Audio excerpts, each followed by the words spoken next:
Hello, in today's video, we'll be answering the question, can you reduce consumer returns with a balanced return policy? Let's get started. The goal of any retail establishment is to make a profit, and consumers are at the cornerstone of that profit.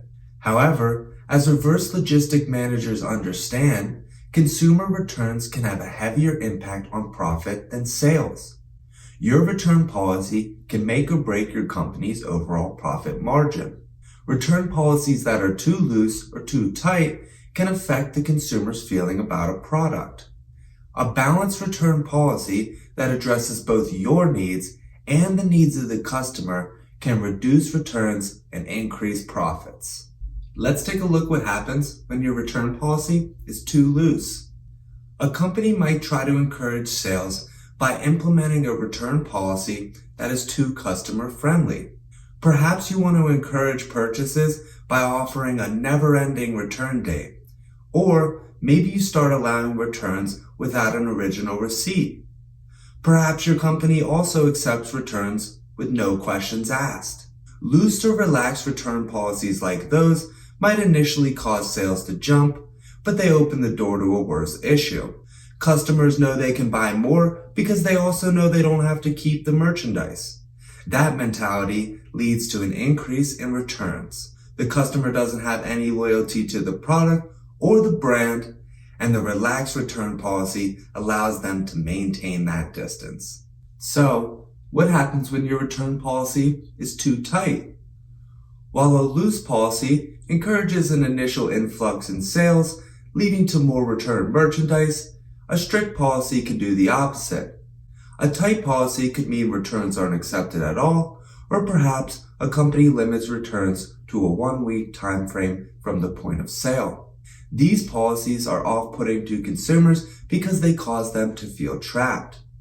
When consumers think a return policy is inflexible, they will question the establishment's reputability and are less likely to spend their hard-earned money. Consumers will be less inclined to buy if they can't make a return for whatever their reason might be. Though it cuts down on returns, a stringent policy also cuts down on purchases, losing overall profits.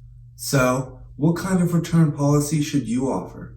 Well, think like Goldilocks and adopt a policy that's just right.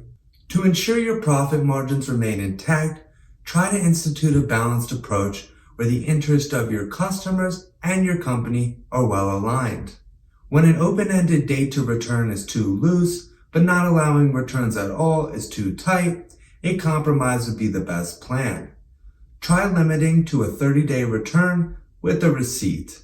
Or perhaps implement an RMA where a consumer needs to call a customer service representative for authorization to make the return. A consumer return can be born out of buyer's remorse, financial reasons, or a host of other factors. Companies need to understand that returns are part of the sales process. Balancing your company's needs with the needs of your consumers will help keep your consumer returns in check and your profit margins remain intact. Thank you for watching today's video. If you haven't already, feel free to like and subscribe. Check us out at returnlogic.com. I'll see you guys on the next video.